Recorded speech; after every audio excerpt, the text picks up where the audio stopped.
राज्यात आजपासून 10वीच्या परीक्षेला सुरुवात होतीये। 7 मार्च ते 1 एप्रिल या कालावधीमध्ये होणाऱ्या या परीक्षेसाठी राज्यभरातून सुमारे 17,66,000 विद्यार्थी बसलेत।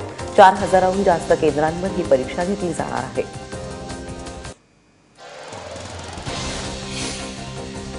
परीक्षेपूर्वी 12वीचा पेपर व्हॉट्सअपवरती व्हायरल होण्याच्या घटना काही केल्याचं थांबायचं नाव घेत नाहीये। सोमवारी गणित विषयाचा पेपर परीक्षा सुरू होण्यापूर्वी सकाळी 10:30 वाजण्याच्या सुमारास व्हायरल झाला। यापूर्वी 12वीचा मराठीचा वाणिज्य शाखेचा एसपीचा पेपर व्हॉट्सअपवरती व्हायरल झाला होता।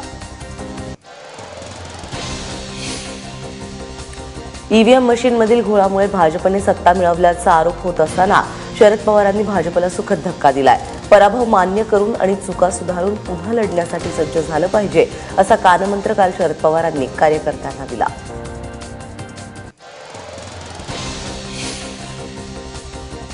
मुंबई महानगरपालिकेचे शिवसेनेचे महापौर पदाचे उमेदवार विश्वनाथ महाडेश्वर यांनी राहतं घर नियमबाह्य रीतीने विकत घेतल्याचा आरोप अपक्ष उमेदवार महेंद्र पवार यांनी केलाय। तर महाडेश्वर यांनी निवडणूक आयोगाला शपथपत्रात याबद्दल सर्व माहिती दिली आहे असं सांगत आरोप फेटाळून लावलेत। राज्याच्या अर्थसंकल्पीय अधिवेशनाला काल राज्यपाल सी विद्यासागर राव यांच्या अभिभाषणाने सुरुवात झाली। जलयुक्त शिवारमुळे 11,000 गावं दुष्काळमुक्त झाल्याचा दावा राव यांनी केलाय। त्यांच्या भाषणाच्या वेळेस विरोधकांनी शेतकऱ्यांची कर्जमाफी झालीच पाहिजे अशी घोषणाबाजी केली। विधान परिषदेचं कामकाज पेपरलेस व्हावं यासाठी विधान परिषद सदस्यांना टॅबचं वाटप करण्यात आलंय। देशात पहिल्यांदाच हा प्रयोग राबवण्यात आलाय। टॅबवरच कामकाज पत्रिका प्रश्नोत्तरं लक्षवेधी प्रश्न मांडता येतील, त्यामुळे मोठ्या प्रमाणात खर्चाची बचत होणार आहे।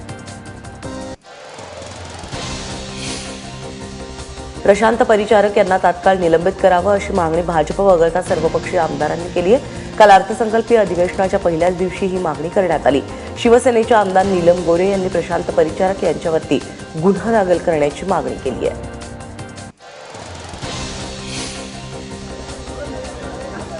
शिवसेनेच्या मीनाक्षी शिंदे यांच्या रूपाने ठाण्याला नवा महापौर मिळालाय, तर उपमहापौरपदी रविकांत मढवी यांची काल निवड झाली आहे। यावेळी ठाण्यामध्ये शिवसेना पक्षप्रमुख उद्धव ठाकरे यांच्यासह रश्मी आणि आदित्य ठाकरेही उपस्थित होते।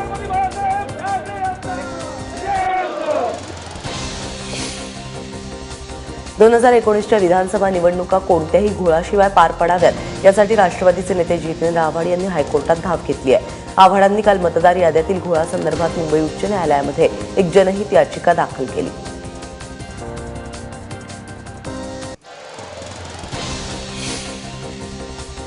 एमआयएमचे अध्यक्ष असदुद्दीन ओवैसी यांनी महाराष्ट्रातील एमआयएमची कोर कमिटी बरखास्त केली आहे। नुकत्याच पार पडलेल्या जिल्हा परिषद आणि महानगरपालिका निवडणुकांपूर्वीच ही कमिटी होती असं स्पष्टीकरण ओवैसींनी दिलंय।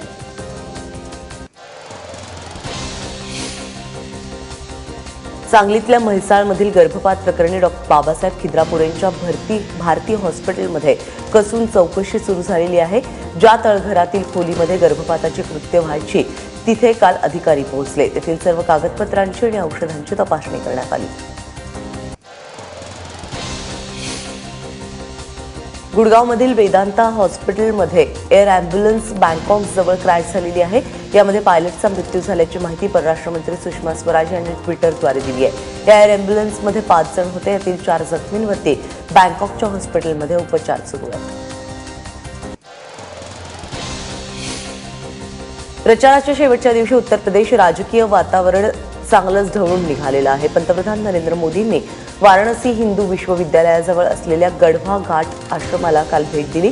आश्रमांच्या अनुयायांमध्ये यादवांची संख्या मोठी आहे, त्यामुळे याचा राजकीय अर्थ काढला जातोय।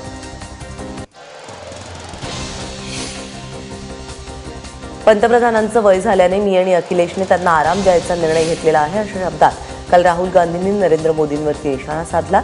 उत्तर प्रदेशातील जौनपूरमधील सभेत ते बोलत होते।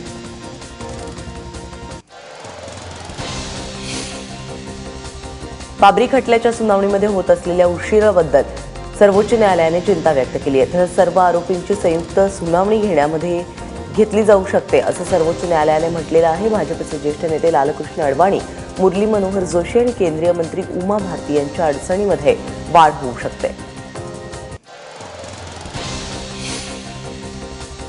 पाण्याच्या बाटलीसाठी मॉल थिएटरमध्ये होणारी अवाच्या सव्वा लूट आता थांबणार आहे। कारण सर्वच ठिकाणी मिनरल वॉटरची बाटली एकाच किमतीमध्ये मिळावी अशी घोषणा केंद्रीय अन्नपुरवठा मंत्री रामविलास पासवान यांनी केली आहे.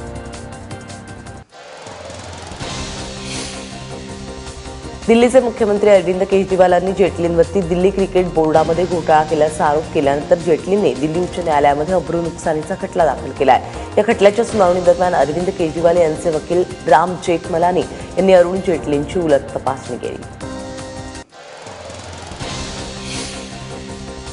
अमेरिकेने इराकी नागरिकांवरची प्रवेशबंदी उठवली आहे. राष्ट्राध्यक्ष डोनाल्ड ट्रम्प यांनी कट्टरपंथीय मुस्लिमांच्या प्रवेश बंदीबद्दल सुधारित निर्णय जाहीर केलेला आहे. यानुसार प्रवेश बंदीमध्ये अनेक सुधारणा करण्यात आलेल्या आहेत. इराकवरची बंदी उठवण्यात आली असली तरी इतर 6 देशांवरची बंदी कायम आहे.